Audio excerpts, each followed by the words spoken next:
الرحیم الف لام میم حروف مقطعات، اس کے معنی اللہ ہی جانتے ہیں، لیکن اس پر ایمان لانا ضروری ہے۔ اور الف لام میم صاد، آپ صلی اللہ علیہ وسلم کی حدیث کے مطابق ایک حرف نہیں ہے، الف الگ ہے، لام الف ہے، میم الگ ہے، صاد الف ہے، اور ایک حرف پر 10 نیکیوں کا ثواب ہے۔ حضرت عائشہ سے مروی ہے کہ آپ صلی اللہ علیہ وسلم نے مغرب کی دونوں رکعتوں میں اس سورت کو پڑھا، آپ صلی اللہ علیہ وسلم پڑھا کرتے تھے۔ یہ سورت مکی ہے اور اس میں 206 آیتیں اور 24 رکوع ہیں، اور لکھنے کے ترتیب سے یہ قرآن کی 7ویں سورت ہے۔ کتاب انزل الیک فلا یکن فی صدرک حرج منہ لتنذر بہ وذکری للمؤمنین، یہ وہ کتاب ہے جو آپ پر نازل کی گئی، لہٰذا اس کی تبلیغ سے آپ کے دل میں کسی قسم کی تنگی نہ آنے پائے، تاکہ آپ اس سے لوگوں کو ہوشیار کر دیں۔ یہ ایمان والوں کے لیے نصیحت ہے، تم اس کتاب کی پیروی کرو جو تم پر تمہارے رب کے پاس سے اتاری گئی، اور اللہ کے سوا دیگر دوستوں کی پیروی نہ کرو، تم بہت ہی کم نصیحت پکڑتی ہو۔ یعنی یہ جو قرآن اتارا گیا، یہ جو کتاب اتری ہے، یہ آپ پر آپ کے رب کی طرف سے اتری ہے، ظاہری بات ہے، پھر اس کا محافظ بھی اللہ تعالیٰ کی ذات ہے، تو اس قسم میں کسی قسم کا بھی اس کتاب میں شک و شبہ نہیں ہونا چاہیے، اس کی تبلیغ میں ڈر نہیں آنا چاہیے، دھڑلے سے بات کریں، کوئی شرعی مسئلہ مت چھپائیں، کسی کا ڈر نہ رکھیں، کسی کا لحاظ نہ کریں، اللہ کا پیغام ڈنکے کی چوٹ پر دیں۔ اور اگر اس کو پہنچانے میں لوگ آپ کو لیبل، کسی ایسے لیبل سے نوازتے ہیں یا آپ کو کسی ایسی اذیت میں مبتلا کرتے ہیں، تو اس کا بھی اللہ کے ہاں بہترین اجر ہے۔ اور آپ دیکھ لیں کہ پیغمبروں نے جب اللہ کی کتابوں کو ان کی قوموں تک پہنچایا تو بہت زیادہ آزمائے گئے، کیونکہ یہ جو احکامات ہوتے ہیں، یہ ہم نے جو اپنے ارد گرد ایک باڑ لگائی ہوتی ہے مفادات کی، اس سے ٹکراتے ہیں، اور جب اس سے ٹکراتے ہیں ہمارے نفس کو گرا گزرتے ہیں، تو پھر ہم ایسے لوگوں کی مخالفت کرنا شروع کر دیتے ہیں۔ ہمیں سستی نجات کے سستے نسخے چاہیے ہوتے ہیں، اور ہم چاہتے ہیں کہ شارٹ کٹ راستے سے جنت میں بھی پہنچ جائیں اور ہماری دنیا بھی جنت بن کے رہ جائے۔ تو اس لیے کہا گیا کہ دھڑلے سے ڈنکے کی چوٹ پہ بتائیں شرک کیا ہے، برائی کیا ہے، گناہ کیا ہے، وہ ہم کسی کو بتاتے ہوئے جھجک جاتے ہیں، رک جاتے ہیں۔ کل بھی میں کسی کا درس سن رہی تھی، اور اس نے جیسے ہی کہا کہ ایسا روزہ مطلوب نہیں ہے صرف بھوکا پیاسا رہنا، کہ آپ سود نہ چھوڑیں، رشوت، تو فوراً اینکر سے ٹوکے کہتے ہیں آپ اس طرف نہ جائیں۔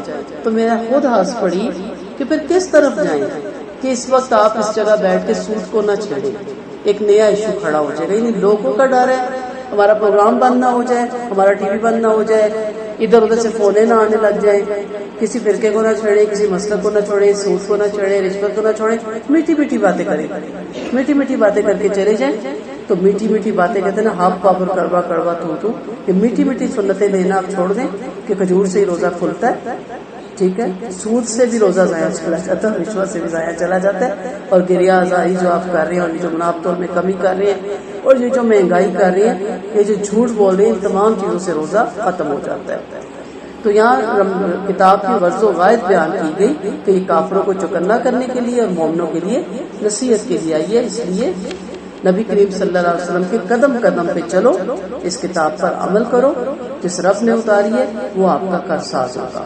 ہم نے بہت سی بستیاں تباہ کر دی، پھر ان پر ہمارا عذاب رات کے وقت آیا یا دوپہر کے وقت حالت احرام میں آ پہنچا، پھر جب ان پر ہمارا عذاب آ گیا تو اس وقت انہوں نے یہ کہا کہ باقی ہم ظالم تھے، ہم ان سے جن کے پاس رسول بھیجے گئے تھے ضرور پوچھیں گے، اور نبیوں سے بھی ضرور پوچھیں گے، پھر ہم اپنے علم سے ان کے سامنے بیان کر دیں گے، اور ہم ان سے غائب نہ تھے۔ یعنی قیامت کے دن انبیاء اور اقوام سب سے باز پرس ہوگی۔ انبیاء سے پوچھا جائے گا ہمارا پیغام پہنچا دیا، وہ کہیں گے ہم نے پہنچا دیا۔ امت سے پوچھا جائے گا تم تک ہمارا جب پیغام پہنچا تو تم نے کیا جواب دیا۔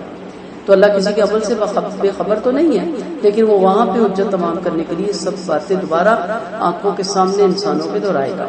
والوزن یومئذ الحق، اب ہم تولے جائیں گے، فمن ثقلت موازینہ، جس کے پلڑے بھاری ہوں گے۔ پلڑوں پہ رکھا کیا جائے گا؟ ہمارے اعمال۔ اگر ہمارے اعمال کے وزن بھاری ہیں، تعداد میں بھی زیادہ اور اخلاص میں بھی زیادہ، نیت میں بھی زیادہ، یہ نہ ہو تعداد میں زیادہ اور سارے بدعات کے ہوں، سارے خرافات توہمات کے ہوں، تو پھر اس کی تعداد کو کیا کرنا ہے؟ ٹھیک ہے، کثرت کو نہیں دیکھے گا اللہ تعالیٰ، کوالٹی کو دیکھے گا۔ وہ لوگ فلاح پائیں گے نا، وہاں یہ تو نہیں کہ حسب نسب والا فلاح پا گیا، پھر تو بڑے مزے ہیں، امیر فلاح پا گیا، غریب پیچھے رہ گئے تو بڑا ظلم ہے۔ تو اللہ کسی بندے پہ رائے برابر بھی ظلم نہیں کرتا، یہ ضرور یاد رکھیے گا۔ ایک تو فرات کو سوتے وقت سوچیے گا کہ ترازو ہے اور اس کے پلڑے پہ میرے مال رکھے جا رہے ہیں، تو کیا رکھا جائے، خود ہی آپ فیصلہ کر لیں گے۔ وہ پیشی آنے سے پہلے اپنی پیشی خود ہی آپ کر لیں گے. فمن خفت موازینہ جس کے پلڑے ہلکے ہوئے اولئک الذین خسروا انفسهم بما كانوا بآیاتنا یظلمون. غیبت کے بارے میں آتا ہے کہ انسان کے اللہ میرے اتنے اعمال نظر ہی نہیں آ رہے. اللہ کہے گا وہ پڑھے دیکھا جائے گا تو بھوسے کا ڈھیر تھے کہ اللہ میرے اتنے اچھے اچھے اعمال بھوسے کا ڈھیر تھے. وہ کہ اللہ کہیں گے تو نے اپنے بھائی کی غیبت کر کے اس کو بھوسا بنا دیا. ہمیں اتنا مزہ آتا ہے غیبتیں کرنے میں, چھوڑنے کو ہمارا دل ہی نہیں کرتا. اور ہم نے تم کو زمین پر رہنے کے لیے جگہ دی ہے اور تمہارے لیے اس میں زندگی کا سامان پیدا کیا, تم لوگ بہت ہی کم شکر گزار ہو. وَلَقَدْ خَلَقْنَاكُمْ ثُمَّ صَوَّرْنَاكُمْ ثُمَّ قُلْنَا لِلْمَلَائِكَةِ اسْجُدُوا لِآدَمَ فَسَجَدُوا إِلَّا إِبْلِيسَ لَمْ يَكُنْ مِنَ السَّاجِدِينَ.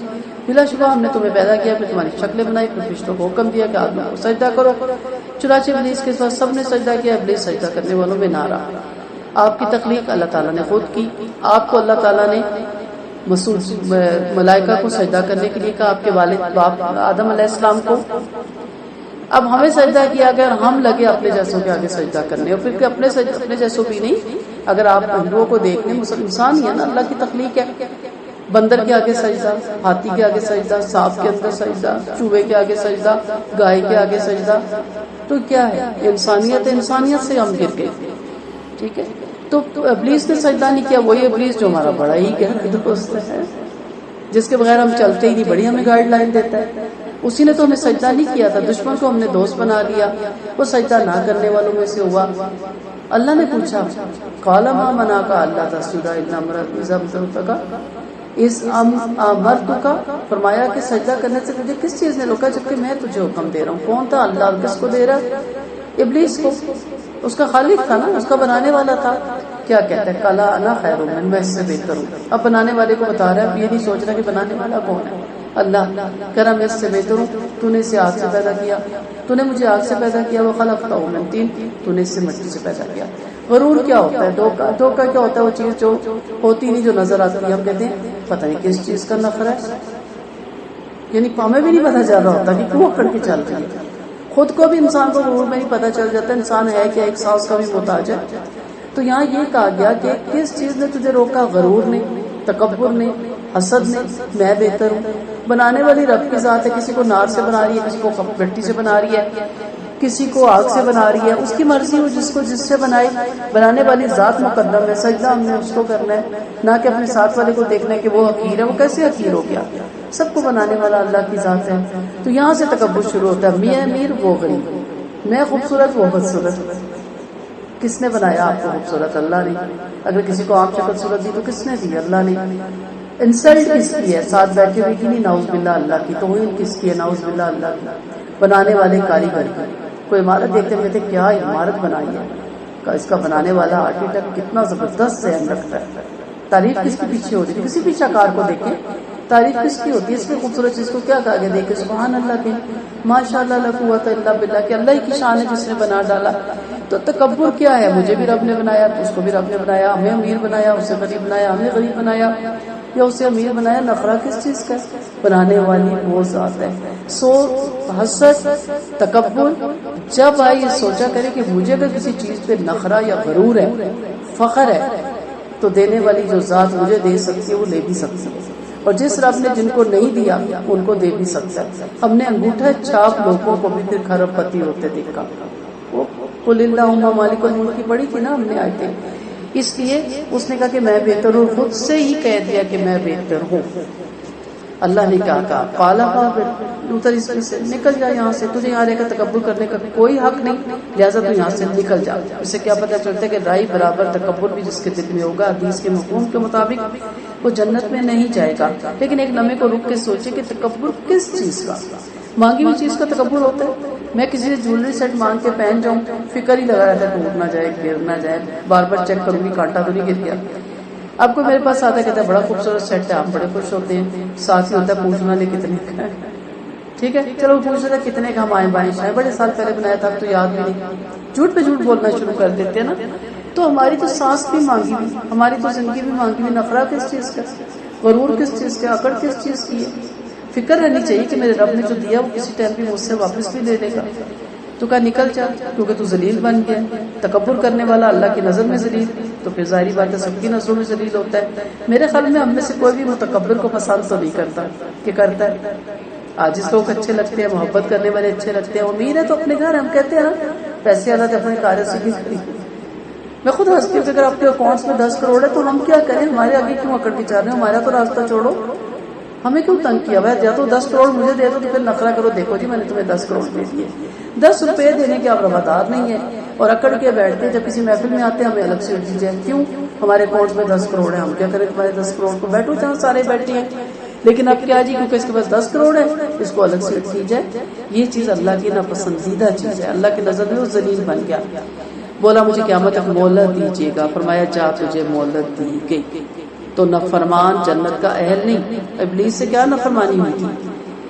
یہ تو نہیں کہ وہ نمازیں نہیں پڑھتا تھا، نماز کیا اس کو زکوٰۃ نہیں دیتا تھا یا حج نہیں کرتا تھا، وہ تو لاگو ہی نہیں تھا، صرف کیا تھا اللہ کے حکم کے آگے سر نہیں جھکایا۔ ہم بھی سب کچھ کر کے اللہ کے حکم کے آگے نہیں سر جھکاتے، یہ یاد رکھیے گا، سب کچھ کر رہے ہیں، سارا کچھ کر رہے ہیں، روزہ بھی رکھ رہے ہیں، نمازیں بھی پڑھ رہے ہیں، لیکن تکبر ہمارے دل کے اندر سے کہیں نہ کہیں نہیں جاتا۔ اور اگر میں کہوں ہم سب متکبر ہیں تو آپ ناراض ہو جائیں گے۔ سب کو اپنے خاندانی تکبر کا ذوق ہے نا، اپنی ذات کا ہے نا۔ آپ صلی اللہ علیہ وسلم نے فرمایا تھا نا کہ میری امت میں سے 4 کام یا 3 کام جہالت کے نہیں نکلیں گے، اس میں سے کیا تھا؟ اپنے خاندان کا حسب نسب۔ یہاں ہر کوئی بیگ، چودھری، ملک اور گجر اور جٹ اور کیا کیا بنا بیٹھا ہے۔ ہم غیروں میں رشتہ نہیں دیتے، ہم باہر کی عورت نہیں لاتے، ہم یہ جو ہم ہے نا، یہ جو میں ہے نا، یہ تکبر ہے۔ کیا کہتا شیطان نے؟ انا خیر منہ، میں بہت بہتر ہوں ان سے، میں بیگ ہوں، میں آپ سب سے بہتر ہوں۔ آپ سب ناراض ہو جائیں گی، میں جٹ ہوں، آپ سب سے بہتر ہوں، میں گجر ہوں، میں آپ سب سے بہتر ہوں۔ دوسرا اٹھ کے کہے گا گجرانوں تو منہ نہیں لاندے، اچھا بس جٹانوں تو تھی نہیں دے دے، واہ بھائی واہ۔ ہر ایک نے اپنے الگ الگ 2.5 انچ کی مسجد بنائی ہے، جس کے دل میں یہ تعصب ہے نا کہ میرا خاندان اعلیٰ اور میں خاندان سے باہر جا نہیں سکتی، میرے خاندان جیسا کسی کا خاندان نہیں، وہ اللہ کی نظر میں ذلیل ہے۔ یہ یاد رکھیے گا، اس لیے یہ نہ سوچا کریں کہ میں نے تو کبھی تکبر نہیں کیا، میں تو بڑی عاجز۔ جہاں کی بیٹیاں دینے کی بات آتی ہے انہیں ہم بوڑھا کر دیتے ہیں، انہیں ہم بیاتے ہی نہیں، کیوں؟ کیونکہ اپنی ذات کا نہیں ملا، برادری کا نہیں ملا۔ باقی بندروں کی ذات ہے، سور کی ذاتیں ہیں، کتے کی ذاتیں ہیں، مسلمان ہی ہے نا، آدم علیہ السلام کی اولادیں ہیں نا۔ ہم دیکھا جائے تو حقیقت میں سب ایک دوسرے کے بہن بھائی ہیں نا۔ اگر اللہ نے پہچان کے لیے کچھ چیزیں آگے رکھ دی تو اس میں بیٹیاں بوڑھی کر دی۔ ہم بیٹے بھی نہیں بیاتے، اپنی برادری کا ہی ملے گا تو بیائیں گے، ہم عوام تو ہم یہ، اور اتنی ذاتیں برادری ہیں کہ گننے لگ جائیں گے، غلط رجسٹرڈ آ جائیں، اور ہر ایک کو اپنی برادری پہ بہت زیادہ ذوق ہے کہ ہم سب سے بہترین ہیں۔ کس نے بنایا بہترین؟ نے خود ہی۔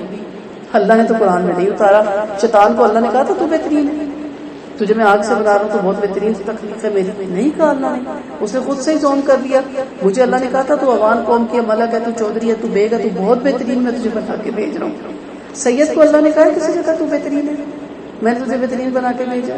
نہیں، یہ کاسٹ ایکس، اول تو وہ کاسٹ بھی نہیں، ایک الگ بحث چل جائے گی، وہ کاسٹ بھی نہیں ہے۔ لیکن اتنا ہم نے اس چیزوں میں اپنے آپ کو محو کیا ہوا، اتنے ہم متکبر ہوئے ہیں، تو پھر اللہ نے کہا کہ تو ذلیل ہو گیا، نکل میری جنت سے، تو بسائے جانے کے یہاں قابل نہیں ہے۔ قال فبما اغويتني لأقعدن لهم صراط مستقيم۔ اللہ نے جب اس کو چوائس دے دی کہ ٹھیک ہے جا، میں تجھے دیتا ہوں یہ اختیار، اللہ تعالیٰ نا اس کی مرضی، فیصلہ صادر کر سکتا، اس کے فیصلے میں رد و بدل نہیں کر سکتا۔ کہا جا شیطان کو، جا تجھے میں موقع دیتا ہوں، کیا کر لے گا تو؟ اس نے کہا میں برگلاؤں گا، میں کسی سیدھی راہ پہ بھی بیٹھوں گا، اور سیدھی راہ پہ ہی بیٹھتا ہے۔ سلما گھروں میں نہیں جا کے کہتا اٹھو فلم نہ دیکھو، مسجدوں میں جا کے ریختیں کرواتا ہے، باتیں کرواتا ہے۔ آپ سوچیں ساری ہم میں سے ماشاءاللہ مسجد جاتی ہیں، کتنی دفعہ کہا کہ شور نہ کریں، مجھے تو تقریباً جب بھی میں گئی مجھے کہنا پڑا پلیز وہیں حال پوچھ لیں، وہیں کوئی غلط نہیں آپ کر رہی ہوتی، صحیح کر رہی ہوتی ہے، لیکن اسلام کی ان سے غلط کر رہی ہوتی ہے۔ حدیث کیا کہ جس نے اشارے سے بھی کسی کو منع کیا نا، اس کی بھی نماز گئی۔ آپ ہماری بھی خراب کرتی ہیں، خاموشی سے آ کے نہیں بیٹھتے ہم، یہ سب کیا ہے؟ صراط مستقیم پہ بیٹھا ہے۔ نماز کا جواب نہیں دینا، اذان کا جواب نہیں دینا، اذان کو نہیں سننا، مسجد میں گپے مارنی، شور و غل کرنا، یہ سارا ہمارے سیدھے راستے پہ بیٹھ کے قرآن نہیں پڑھنے دینا، قرآن کے وقت سارے کام ہوئے۔ باقی آپ فلم دیکھیں، کوئی ڈسٹرب نہیں کرے گا، آپ 2.5 گھنٹے فلم دیکھیں، فون نہیں بجے گا، آپ قرآن اٹھانے کی دیر ہے، فون بجے شروع ہو جائے گی۔ تو سیدھے راستے پہ ثم پھر لا آتینہم بین ایدیہم، آگے سے آئے گا، ٹھیک ہے، آگے سے آؤں گا یعنی آخرت کی طرف سے لوگوں کے دلوں میں شک و شبہات ڈالوں گا، اور پیچھے سے آؤں گا یعنی انہیں دنیا کا شوق دلاؤں گا، ومن خلفہم، وَعَنْ ایمانہم ان کے دائیں طرف سے آؤں گا یعنی دینی باتیں مشکوک بناؤں گا، وَشَمَائلہم ان کے بائیں طرف سے آؤں گا یعنی گناہ کو لذت دار بناؤں گا. یہ ساری چیزیں ہیں. یہ شیطان چاروں طرف سے اٹیک کرتا ہے، نیکی کے کام میں رکاوٹ ڈالتا ہے، چھوٹے چھوٹے گھونسلے بنائے ہوئے لوگوں نے مانگنے کے. یہی باتیں ہوتی ہیں نا. آپ کو کیا پتا لوگ کتنے فراڈی ہیں، آپ کو کیا ضرورت ہے؟ آپ نے ایک نیا شوشہ ہے، نکمے بنا رہے ہیں ہم لوگوں کو دے دے کے. آپ صلی اللہ علیہ وسلم کو نعوذ باللہ یہ نہیں پتا تھا نکما بنا رہا ہوں میں کسی کو. کیا غربت رہی آزمائش ہے، وہ ان کی آزمائش ہے، امیر والوں کی آزمائش ہے کہ آپ کتنا ان کو اپنی طرف سے ان کی مدد کرتے ہیں. تو یہ ساری چیزیں کیا ہوتی ہیں کہ ایسے پروپوگنڈے کرتے ہیں کہ ہم دین کے کاموں سے رک جاتے ہیں. میرے لوگوں نے فراڈ بنایا ہوا ہے، ہم اپنے حق لال کی کمائیاں ان کو کیوں دیتے پھریں. ابن عباس کہتے ہیں کہ آگے سے دنیا سے، پیچھے سے آخرت، دائیں سے نیکی اور بائیں سے برائیاں مراد ہیں. ولا تجد اکثرهم شاکرین، اور سب سے بڑی بات نہ شکرا پن پیدا کرتا ہے. آج کے دور میں ہر بندہ رونے روتا ہے.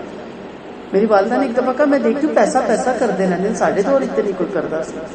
میں کہا واقعی جب بیٹھیں گے نا، کون سا کام جس میں پیسہ زیادہ ہے، کون سی اسکیم جس میں پیسہ زیادہ ہے، کہاں پلاٹ لیں جو پیسہ دے جائے، اور یا رونا روتے رہتے گزارا نہیں ہوتا گزارا نہیں ہوتا گزارا نہیں ہوتا. ایک شخص نے، ایک بندہ گزرا، اس نے بیل بجائی، اوریجنل واقعہ، اس نے کہا جی سالن روٹی ملے گی. اس نے کہا وہ بیٹھو. اندر سے ملازم کو بڑا امیر آدمی تھا، اس نے کہا اس کو روٹی دو. اور بڑا تنگ بیٹھا ہوا تھا، کاروباری معاملات میں بڑے مشکلوں میں پھنسا ہوا تھا، بڑا کروڑ پتی تھا لیکن بڑا بیزار تھا. اسے کہتا ہے کیسی گزری ہے؟ اس نے کہا الحمدللہ بہت اچھی گزری ہے. اس نے کہا گزارا ہو جاتا؟ اس نے کہا بہت اچھا گزارا ہو جاتا ہے. کہا کیسے؟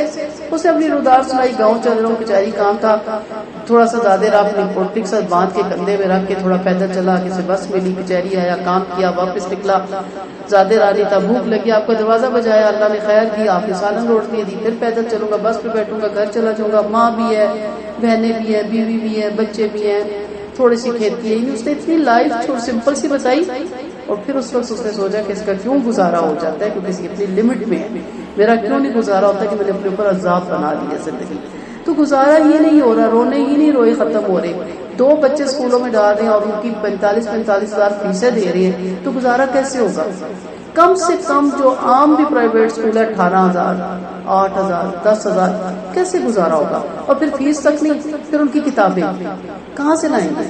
پھر ان کی ٹیوشن، کیونکہ میرے آدھے سے مائیں تو کھانے سے رہی، پھر ٹیوشن، پھر ان کی ظاہر گھر سے دور ڈالیں گے. ہمارے سیکٹر میں کتنے اسکول ہیں لیکن ہمارے بچے اتنے دور دراز اسکولوں میں جاتے ہیں. پھر ہم انہیں سوکھی لگوا کے دیں گے، پھر اس کا بھی دیں گے، تو گزارا تو نہیں ہوگا. عذاب ہم نے خود زندگی بنائی. تو کہا والا تجد اکثرهم شاکرین، اکثر لوگوں کو آپ نہ شکرا کر پانی دیکھیں گے. نبی کریم صلی اللہ علیہ وسلم دعا مانگا کرتے تھے، اے اللہ میں تجھ سے اپنے دین اور دنیا میں عافیت اور معافی مانگتا ہوں. اے اللہ میرے عیبوں میں پردہ ڈال اور مجھے خوف سے امن عطا فرما. اے اللہ آگے پیچھے سے، دائیں بائیں سے، اوپر نیچے سے میری حفاظت فرما. اے اللہ میں اس بات سے تیری پناہ مانگتا ہوں کہ نیچے سے اچک لیا جاؤ. ابن عمر فرماتے ہیں آپ صلی اللہ علیہ وسلم صبح شام مذکورہ بالا دعا کبھی نہیں چھوڑتے تھے. ہم یہاں بچوں کو سکھاتے ہیں اللہم انی اسألک العفو والعافیہ فی دینی و دنیای و اہلی و مالی، اللہم مستوراتی و عامر رواتی واحفظنی من بین یدی ومن خلفی وعن یمینی وعن شمالی ومن فوقی واعوذ بک اللہم ان اغتال من تحتی. ایاک نستعین میں آپ کو کتاب میں یہ دعا مل جائے گی. فرمایا یہاں سے ذلیل و خوار و ملعون ہو کر نکل جاتے ہیں، جیسے جو شخص بھی تیری بات مانے گا میں یقینا تم سب سے جہنم کو بھر دوں گا.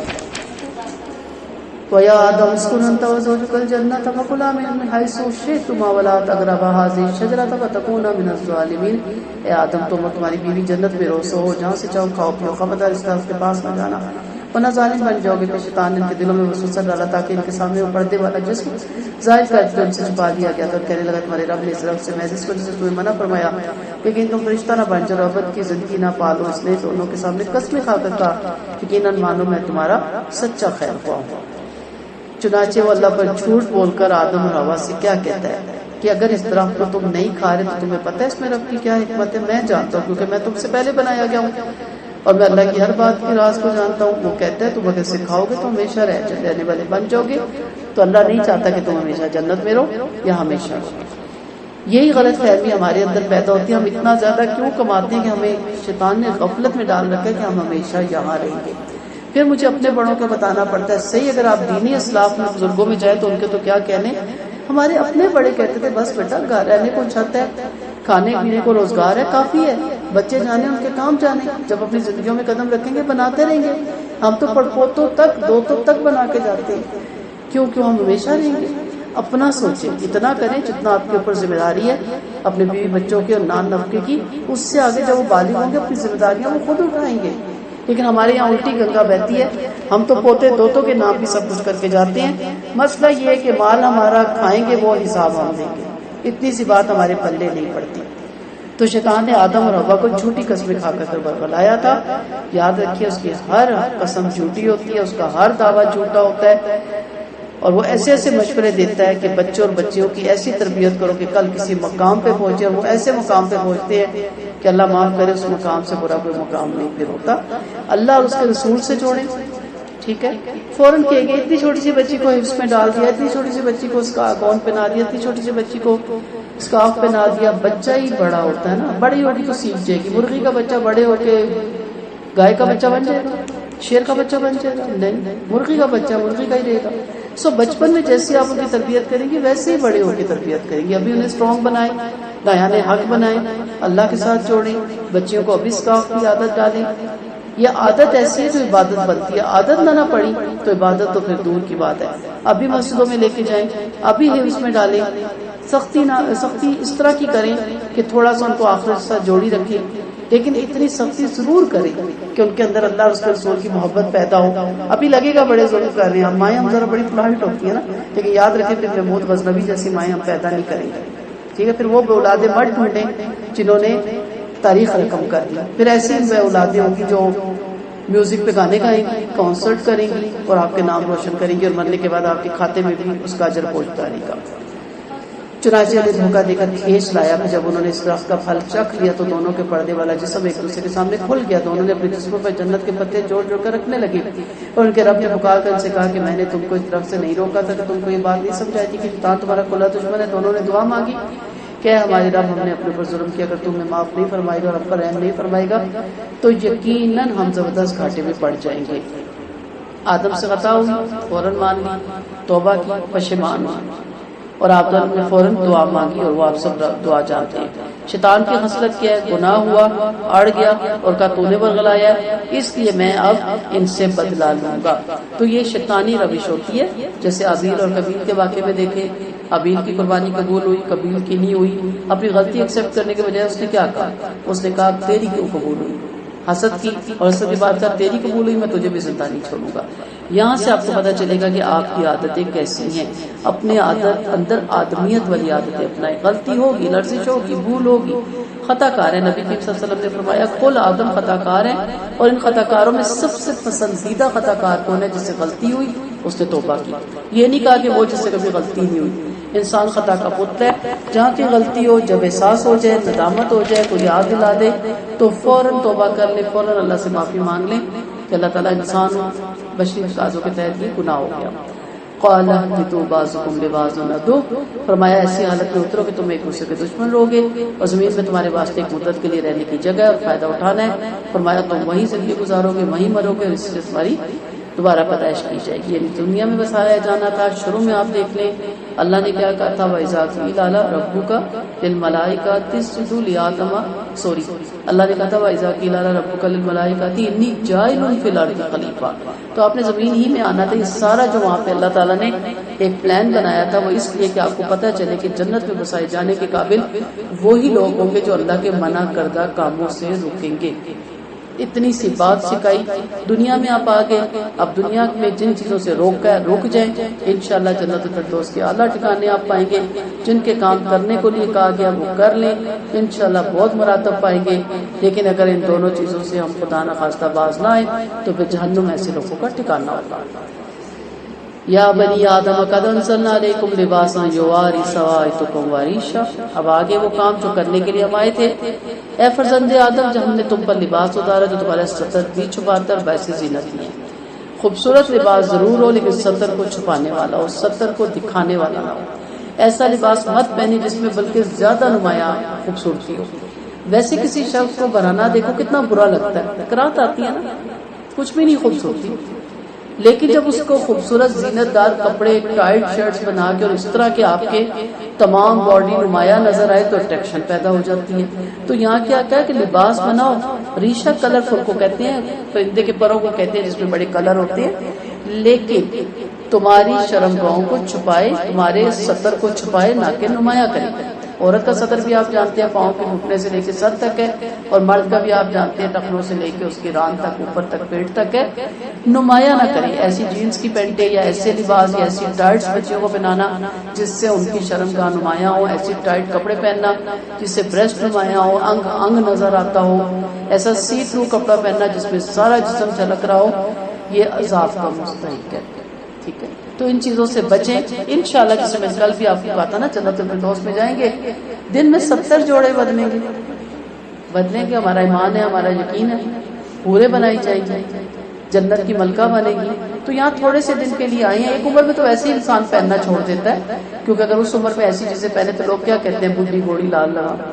ویسے ہی ہم لائٹ کلر پہ آ جاتے ہیں, ویسے ہی پورا لباس پہننے لگ جاتے ہیں, ویسے ہی سر ڈھانپنے لگ جاتے ہیں. وہ تو ہماری علاقائی مجبوری ہوتی ہے نا, ثقافتی مجبوری. اللہ سے محبت کرتے ہوئے اپنی جوانیوں میں اپنے سطر کو ڈھانپے, بہترین کپڑے پہنے لیکن سطر کو چھپاتے ہوئے ہوں. اور باہر تو آپ یہ بھی سطر کی بات ہو رہی ہے, حجاب کی بات نہیں ہو رہی, وہ آپ سورۃ نور میں پڑھیں گے. وَلِبَاسُ التَّقْوَىٰ, تقوی کا لباس, ذَلِكَ خَيْرٌ, اللہ کو بہت پسند ہے. ذَلِكَ مِنْ آیَاتِ اللَّهِ لَعَلَّهُمْ يَذَّكَّرُونَ. تقوی کے لباس کے بارے میں کہا جاتا ہے لباس تقوی. ظاہری جو آیت ہے اس سے معلوم ہوتا ہے کہ شریعت کے دائرے میں زیب و زینت اختیار کرنا اور تکبر سے بچنا مراد ہے. یعنی انسان اللہ سے ڈرتے ہوئے جسم کے وہ حصے چھپا لے جس کے چھپانے کا حکم شریعت میں ہے. اے فرزند آدم کے شیطان تمہیں کسی فتنے میں نہ ڈال دے جیسے اس نے تمہارے ماں باپ کو جنت سے اسی حالت میں نکلوا دیا تھا کہ ان سے ان کا لباس پہ اتروا دیا تھا تاکہ انہیں ان کا سطر دکھلا دے. دیکھو وہ اور وہ اس کا لشکر تمہیں دیکھتا ہے کہ مگر تم انہیں نہیں دیکھتے. ہم نے شیطان کو انہی کا دوست بنایا جو بے ایمان ہے. تو شیطان سے ہمیشہ چکنا رہنا ہے, ہر چیز میں, بنانے میں, خریدنے میں, دینے میں, دلوانے میں, کہ کسی جگہ بھی شیطان کا تھوڑا سا بھی عمل دخل نہ ہو جائے. وہ ساتھ ساتھ آپ کے لگا رہتا ہے. مجھے بہت پہلے یاد ہے, میں نے بڑے بھائی کی شادی کرنی تھی تو میں اس کی ویڈنگ ڈریس بنوانے کی, تو میں کہا مجھے پوری بازو والا چاہیے. تو اسے بڑے آرام سے کہا, اس نے کہا پہلے دن کا ڈریس کون بازو والا بنواتا ہے؟ تو میں نے اسے کہا کیوں نہیں بنواتے, ہم بنواتے ہیں. تو اسے کہا پھر مجھے ٹائم دے, میں آپ کو پھر پوری بازو والا بنا کے دیتا ہوں. یعنی یہ اس کے لیے حیران کن خبر تھی. کس کتاب میں لکھا کہ پہلے دن برہنگی والا ہی ڈریس دلہن کو پہنایا جائے؟ کہیں بھی نہیں لکھا. لیکن ہمارے یہاں ہے کہ جو پہلے دن کی لہنگے یا گھگھروں کے اوپر جو چولیاں ہیں وہ بالکل ہی چولیاں ہی ہو جاتی ہیں, تو ان کے بازو نہ بنائے جائیں کہ چوڑیاں تو اس کے اوپر مہندیاں. میں نے کہا نہیں, ہم پوری بازو کے بناتے ہیں. تو یہ شیطان ہر جگہ آپ کو سکھاتا ہے کہ ٹھیک ہے آپ بہت دیندار ہیں, لیکن شادی ایک ہی دفعہ ہوتی ہے. ہماری ایک دوست کو کسی نے کہا تھا شادی ایک ہی دفعہ ہوتی ہے, اس نے کہا مروں گی بھی ایک ہی دفعہ, دوسری دفعہ نہیں مروں گی. تو مجھے اس کی بات کلک کر گئی تھی. شادی تو پھر بھی دوسری دفعہ ہونے کا چانس ہے, خدا نہ خواستہ بےعقلی کی صورت میں یا طلاق کی صورت میں, اور ناپسند آئے تو خلا لینے کی صورت میں بھی. لیکن مرنے کا تو دوسرا کوئی چانس ہے ہی نہیں. اور اس کے بعد کھاتے ختم اور پھر معاملہ میں شروع ہو جائے گی. جب یہ مشرک کو بے حیائی کا کام کرتے تو کہتے کہ ہم نے اپنے بزرگوں کو اسی راہ پر پایا, اللہ ہی نے تمہیں اس کا حکم دیا. فرما دے کہ اللہ بے حیائی کا حکم دیتا ہے, کیا تم بلا دلیل کے اللہ کے سامنے جھوٹ لگاتے ہو؟ یعنی اللہ یہ چاہیں گے. آپ فرما دے میرے رب نے تو انصاف کا حکم دیا, اس بات کا بھی کہ تم ہر سجدے کے بعد اپنا رخ سیدھا رکھو, اس کی طرف عبادت کرو, کہ عبادت کو خالص اللہ کے لیے رکھو. اللہ نے جسے تم کو شروع میں پیدا کیا تھا اس طرح تم کو دوبارہ پیدا کرے گا. بعض لوگوں کو رب نے ہدایت فرمائی اور بعض لوگ گمراہی ثابت ہو چکے, انہوں نے اللہ کو چھوڑ کر شیطانوں سے دوستی گھاٹ لی اور یہ خیال کیے ہوئے کہ ہم راہ پر ہیں.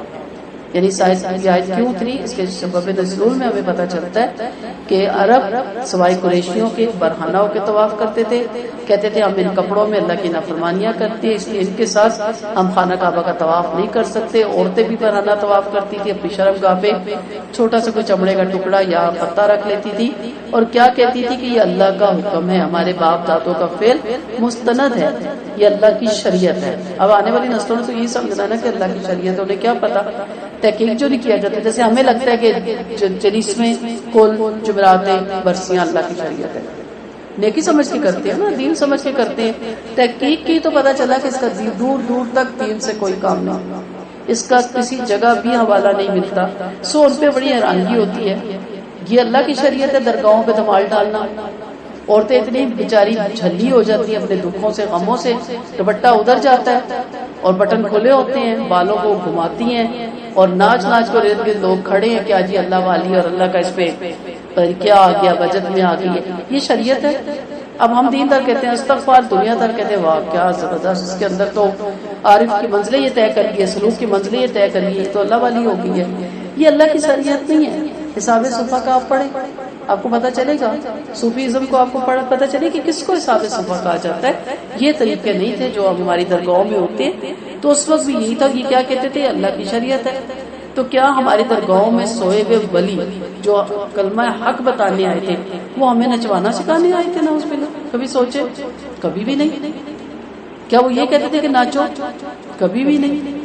کہاں سے ہم نے یہ بنا لیا؟ اور ہمارے بچوں نے بھی سمجھا کہ جب ہم درگاہوں میں جاتے ہیں نا تو الٹا چلتے ہیں۔ ہمارے ہاں لوگ سیدھا بھی نہیں چلتے کہ پیٹھ نہ ہو جائے، اتنا تو حرمت، اتنا تو احترام اپنے ماں باپ کا نہیں ہم کرتے جتنا ان کا کرتے، خانہ کعبہ کا نہیں کرتے، قرآن کا نہیں کرتے، نبی کی سنتوں کا نہیں کرتے جتنا ہم ان درگاہوں کا کرتے ہیں۔ جھوٹا موٹا کھا لیتے ہیں کہ تبرک ہے اور بابرکت ہے، تو اس لیے حیران ہونے کی ضرورت نہیں ہے، آج کل بھی یہی ہے۔ تو بڑے افسوس کی بات ہے کہ ایسے اقوال جن کی صحت کا ان کو علم ہی نہیں تھا، اللہ کی طرف منسوخ کرتے ہیں، اس سراسر عدل اور انصاف کے خلاف ہے۔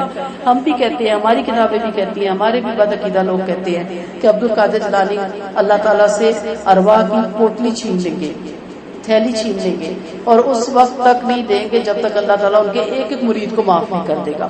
جب معاف کر دے گا، جنت کا پروانہ دے دے گا، پھر ابو عبدالقادر جیلانی وہ پوٹلی واپس کریں گے۔ اتنا زور! فرشتے کیا ہیں پتہ ہے؟ جس کی یہاں پنڈلی دیکھی میرے نبی نے تو اس کا سرا جا کے آسمان پہ ختم ہوا، 6 پروں والے، اور جبرائیل علیہ السلام نے قوم لوط کو اپنے ہاتھ پہ اٹھا لیا۔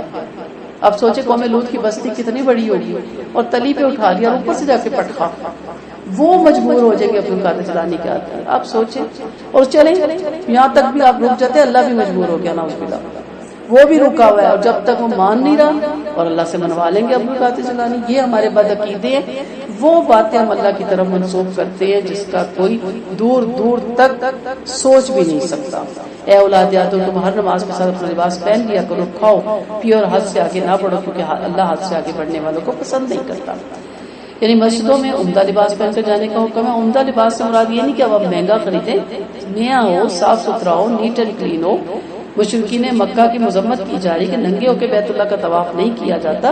مسلمانوں کو حکم ہے کہ لباس پہن کر مسجدوں میں جاؤ، زینت کر کے جاؤ، جیسے سرمے کا آپ کو پتہ ہے، مسواک کا آپ کو پتہ ہے، تیل لگانا ہے، صاف ستھرا ہونا ہے، لیکن غسل کرنا ہے، ہاں ستر کو چھپاتا ہو۔ تمام عمدہ کپڑا ہے لباس میں داخل ہے، کاٹن پہنے، ریشمی پہنے، جو آپ کا دل کرتا ہے پہنے۔ زینت کرنا مستحب ہے، خاص طور پر جمعے والے دن، عید کے دن، بقرہ عید کے دن خوشبو لگانا مستحب ہے مردوں کے لیے۔ عورتیں اگر مردوں کے بیچ میں ان کا گزر ہونا ہے تو پھر وہ نہیں لگائے گی۔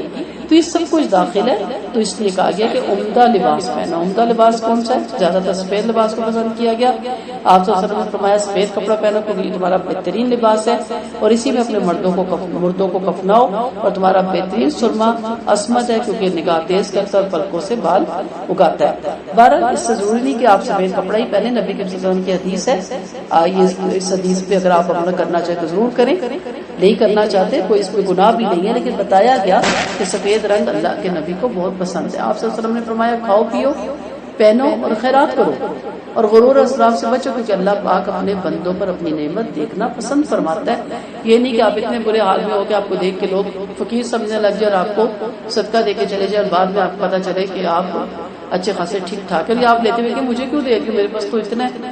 تو آپ کی وہ حالت ایسی نہیں ہونی چاہیے نا کہ مسکینوں جیسی شکل بنائی اور فقیروں جیسے لباس پہنے، اور صاف ستھرے رہے، ٹھہراؤ رکھے، بلکہ اتنا چہرے پہ وقار آئے کہ دیکھنے والا یہی سمجھے کہ آپ بہتر سے بہتر زندگی گزار رہے ہیں۔ آپ فرما دیں کس نے وہ کپڑا جو اللہ نے اپنے بندوں کے لیے پیدا کیا اور کھانے پینے کی پاکیزہ حلال چیزیں حرام کی، آپ فرما دیں یہ چیزیں قیامت کے دن خالص مسلمانوں کے لیے ہوگی اور دنیا میں بھی خاص مومنوں کے لیے۔ اسی طرح ہم ایک ایک آیت سمجھداروں کے لیے تفصیل سے بیان کرتے ہیں۔ آپ فرما دیں میرے رب نے بے حیائی کی تمام کھلی اور چھپی باتیں گناہوں پر ناحق ظلم کرنا اور اللہ کے ساتھ شریک ٹھہرانا جس کی اللہ نے کوئی دلیل نہیں اتاری حرام کر دیا، اور وہ بھی کہ تم اللہ کی طرف سے ایسی باتیں منسوخ کرو جن کی تمہارے پاس کوئی دلیل نہیں ہے۔ وَلِكُلِّ أُمَّةٍ أَجَلٌ، اور ہر گروہ کا ایک مقررہ وقت ہے جب وہ اس وقت مقررہ وقت آ جائے گا تو ایک ساتھ بھی آگے پیچھے نہ ہوں گے. اے فرزند آدم اگر تمہارے پاس نبی آئیں جو تم میں سے ہوں گے تمہیں میرے حکام سنائیں تو بادشاہی اختیار کریں گے اور اپنی اصلاح کرے گا. انہیں نہ کچھ اندیشہ ہوگا نہ وہ غمگین ہوں گے. جنہوں نے ہمارے احکام جھٹلائے اور ان سے غرور کیا وہی جہنمی ہے جہاں وہ ہمیشہ ہمیشہ رہیں گے. سو پتہ کیا چل رہا ہے کہ ہر زمانے والے کے لیے اللہ کی طرف سے ایک مقررہ مدت ہے. جب وہ پوری ہو جاتی ہے تو پھر اس سے ایک سیکنڈ کی بھی مہلت نہیں ملتی. نہ تو مقررہ مدت میں 1 منٹ کی تاخیر ہو سکتی ہے نہ جلدی. وہ قوم ٹھیک اپنے وقت پہ فنا ہو جاتی ہے. تو یہاں مسلمانوں کو کیا کہا گیا؟ آدم کو جھنجھوڑا جا رہا ہے تمہارے پاس رسول آ گئے, کتابیں آ گئی, احکامات آ گئے, آیتیں آ گئی. پھر جو ممنوعات ترک کر کے اطاعت گزاری میں لگا اس کے لیے خوشخبری ہے, اور جو نہیں لگا اس کے لیے پھر آپ دیکھ لیں کہ جہنم کا سخت اس کے لیے عذاب ہے. بھلا اس سے بڑھ کے کون بڑا ظالم ہوگا جو اللہ پر طوفان اٹھائی اس کے احکامات جھوٹے بتائے ان کے نصیب کا حصہ انہیں مل جائے گا. پھر جب ہمارے بھیجے ہوئے فرشتے ان کی روح قبض کرنے کے لیے آئیں گے تو کہیں گے تم اللہ کو چھوڑ کر جن کی پوجا کیا کرتے تھے وہ کہاں گئے؟ جواب دیں گے وہ سب ہم سے غائب ہو کر اقرار کریں گے کہ واقعی ہم کافر تھے. مشرک شرک کا اعتراف کر کے مرتے ہیں. پھر فرمایا جب ان کی روح قبض کرنے کے لیے ہمارے فرشتے آتے ہیں ان کے اس وقت ان کے معبود کہاں ہوں گے جن کی دنیا میں ان کی عبادت کرتے تھے, جن کے بارے میں ان کو زوم تھا کہ ہمارے سفارشی ہوں گے, ہم عذاب سے چھڑا لیں گے. یہ بڑی حسرت سے جواب دیں گے کہ ہم سے تو سب غائب ہو گئے, ہم سے تو سب ہٹ گئے, ہمیں ان سے کسی فائدے اور بھلائی کی توقع نہیں. واقعی ہم کافر ہیں, ہمیں اپنے کفر اور شرک کا اعتراف ہے. معلوم ہوا مشرک اپنے شرک کا فرشتوں کے سامنے اعتراف کر کے مرتے ہیں پر اس وقت کوئی فائدہ نہیں. قالوا ادخلوا في أمم قد خلت من قبلكم من الجن والإنس في النار. حکم ہوگا جنوں اور انسانوں کے جو فرقے پہلے گزر چکے تم بھی ان کے ساتھ جہنم میں جاؤ. جب کبھی کافروں کی ایک جماعت دوزخ میں داخل ہوگی تو ایسی جیسی دوسری جماعت کو برا بھلا کہے گی. پھر جب سب جہنم میں اکٹھے ہو جائیں گے تو پچھلے جہنمی پہلے جہنمیوں کے بارے میں کہیں گے کہ ہمارے آقا ہمیں انہیں لوگوں نے گمراہ کیا تھا لہٰذا انہیں ہم سے دگنا دوزخ کا عذاب دیجیے. اللہ تعالیٰ فرمائے گا ہر ایک کے لیے دگنا عذاب ہے لیکن تم کو خبر نہیں. اور پہلے پچھلوں سے کہیں گے تم کو ہم پر کوئی فوقیت نہیں ہوگی لہٰذا اپنے کرتوتوں پر عذاب کا ذائقہ چکھو.